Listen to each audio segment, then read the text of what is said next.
Hi there everyone, Jay here from Jade Productions, back here with my first video in a long while, simply because some stuff came up here in January, and I've been trying to get my butt into gear, but too many things to take care of with some legal exams coming up and that, and some personal problems, but here we are back, and our first video is basically going to be on the, if you can't guess by the title, the Dead and the Divine preview that just happened. I watched it live. I was intending to stream the thing, but I had all sorts of issues. I'm going to brush over it real quickly and get to the Age of Sigmar stuff, which is where I'm focused, but I do want to bring up the Sisters of Battle, the Adeptus Sororitas Paragon Warsuit. I want to point out that I actually like this thing. T, who is our Sisters of Battle player, absolutely loves it. He may or may not love it simply because he's biased, and he wrote a suggestion into Games Workshop some years ago saying that the Sisters of Battle be given something like this. So he's more than happy for it. I like it simply from a point of view of, I don't view it as like a Dread Knight baby carrier based on its size. I view it more like this is a regular person's Terminator suit, almost. And so I'm not object about to it. There are some design elements I don't like, but I'm not going to comment too heavily on 40k. I really like that new Sisters thing. I dislike the marketing ploys done with Kill Team, because, you know, that's always fantastic, because we'll have this box available for Kill Team, and then it'll take us how many months before these things become available separate? 3, 6, 12? So, you know, I don't play Adeptus Titanicus. I'm not rich enough for that here in Australia.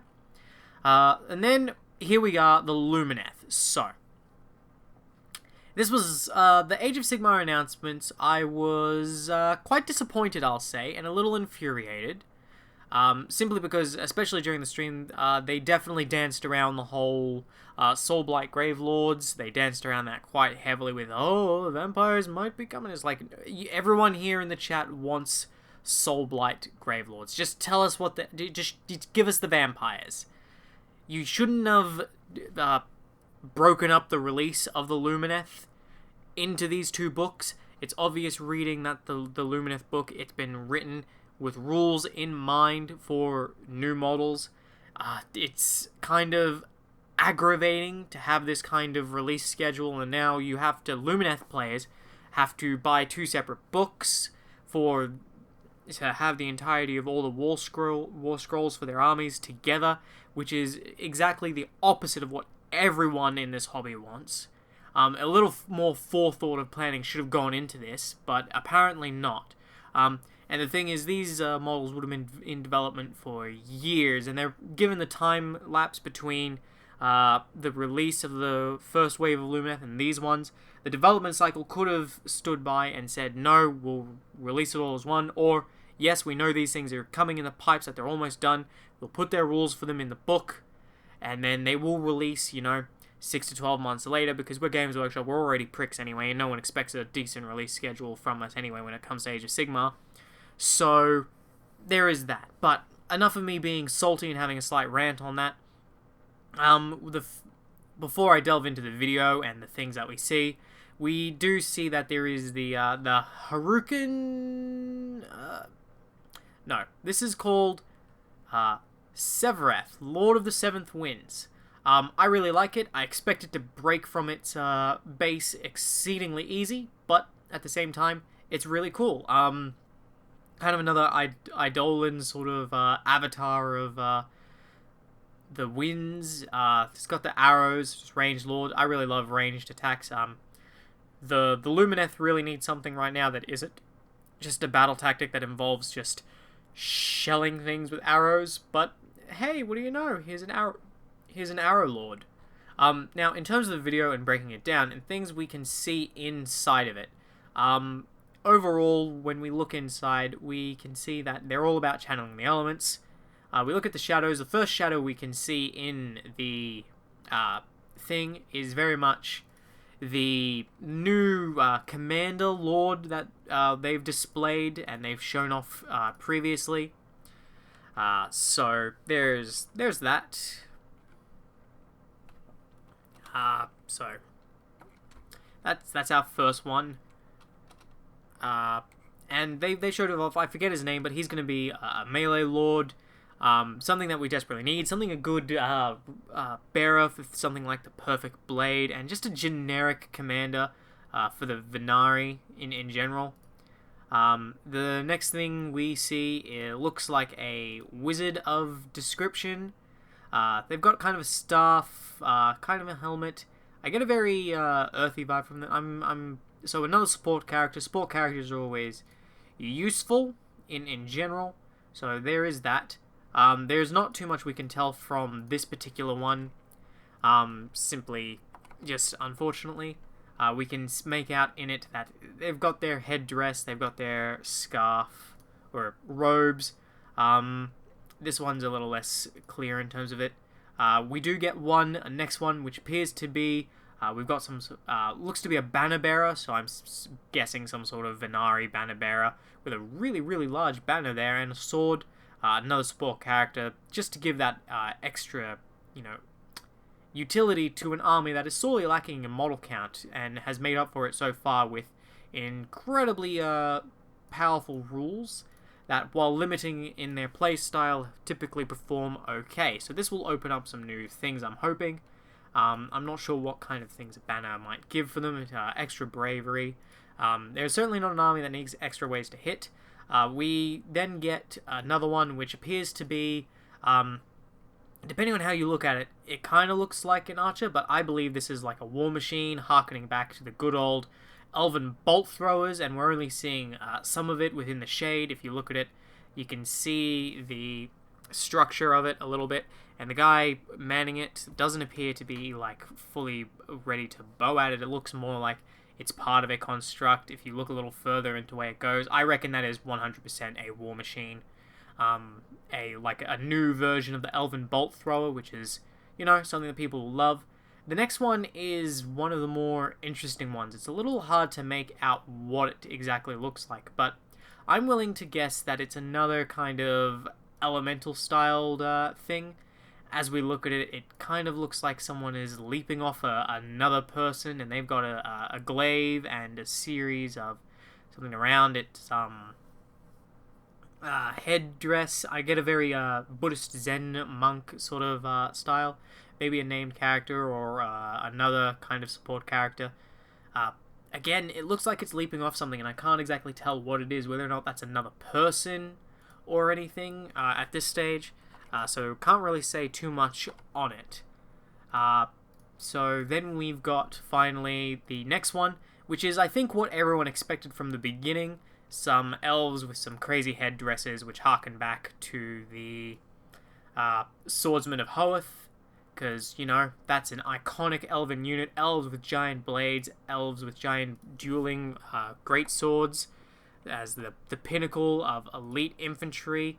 So there is that. I know certain people will be happy about that. I definitely like that aesthetic as well. So there's that. So that's another elite infantry unit. There's another one here. Looks again, it's another character base. Definitely thinking it's closer to... Now, I'm looking at it and I can't quite tell if that's a bow or a rod.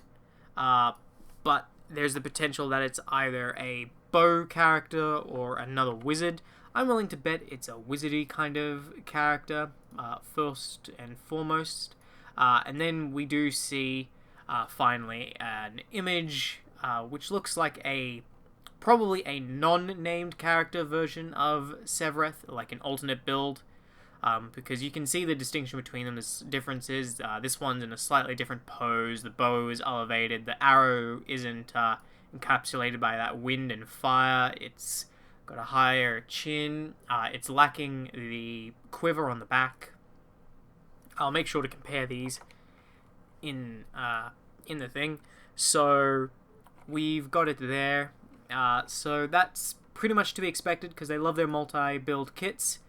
And then we also have confirmed, then we have the Harukin, the Severeth, Lord of the Seventh Wind, inside it, which is probably our named character, equivalent to the Stoneheart guy. And then, of course, we have this combined with the new emu dinosaur archer cavalry. So there's that. And unfortunately, you all have to wait until, instead of putting it in a book like a regular person, instead you have to fork out money, Lumineth players, not only for these models, but for an additional $80 book that will cover Lumineth Realm Wars, delivering you the rest of these, and then Cities of Sigmar, Maggotkin of Nurgle, Flesh Eater Courts, and Ossiarch Bone Reapers. So there is that inside of Broken Realms Techless, which I'm still not a fan of that art of Techless, but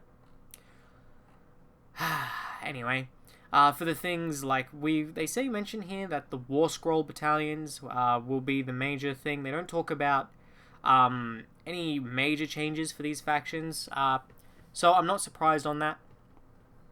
The Cities of Sigmar, they're always getting new stuff. In fact, they're a bit of a mess of a soup.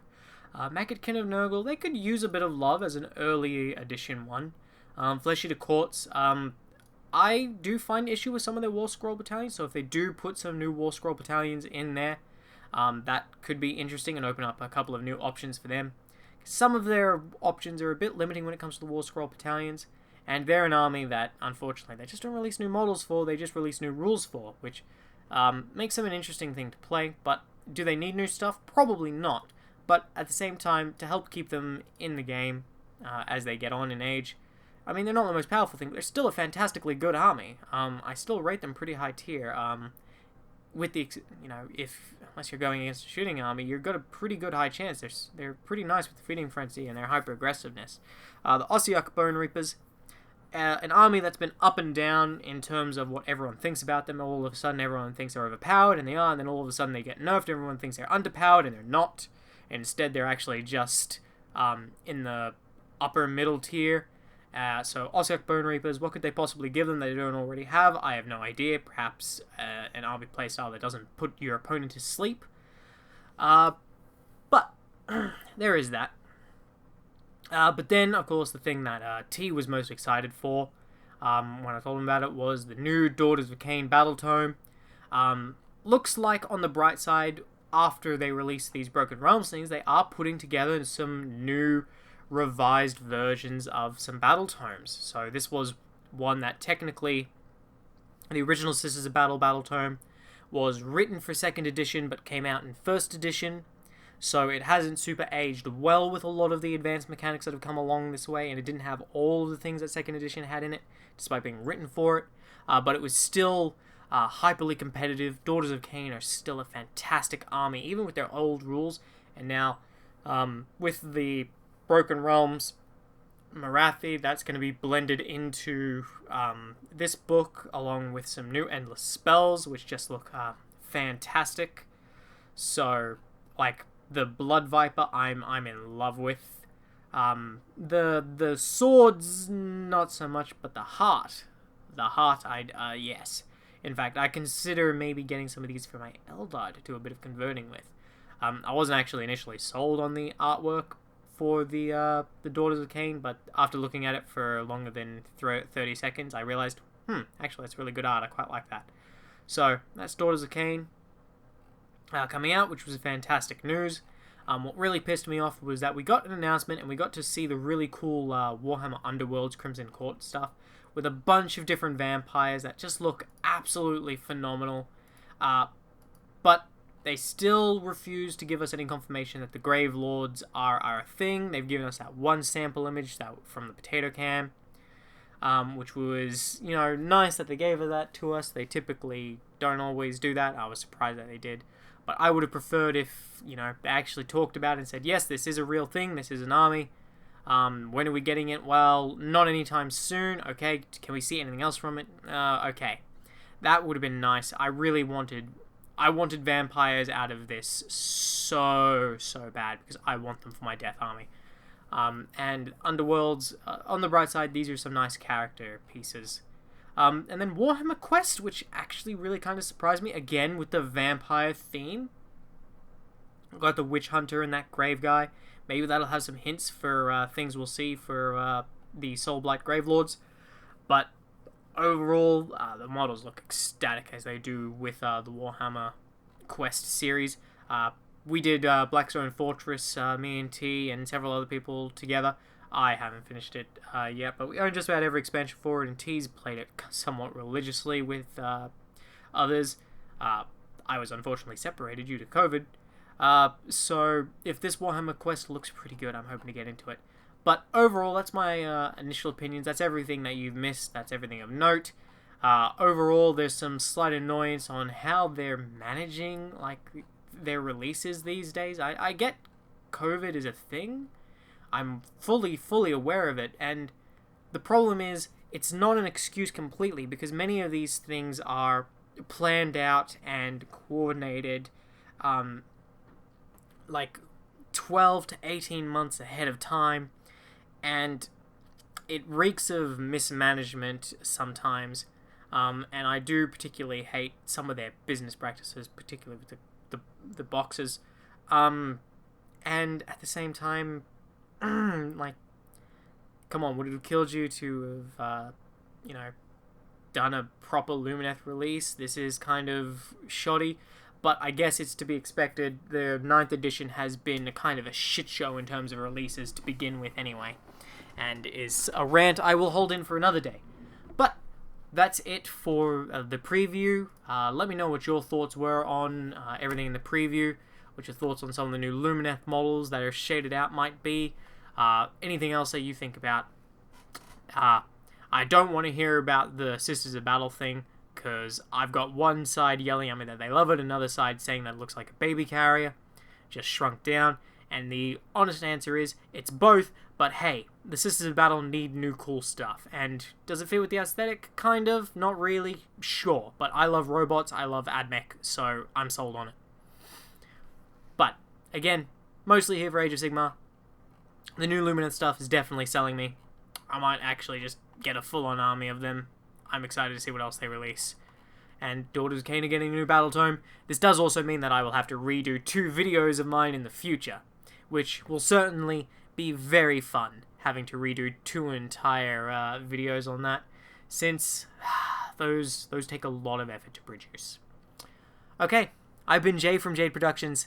I will see you next time. Happy wargaming. Take care.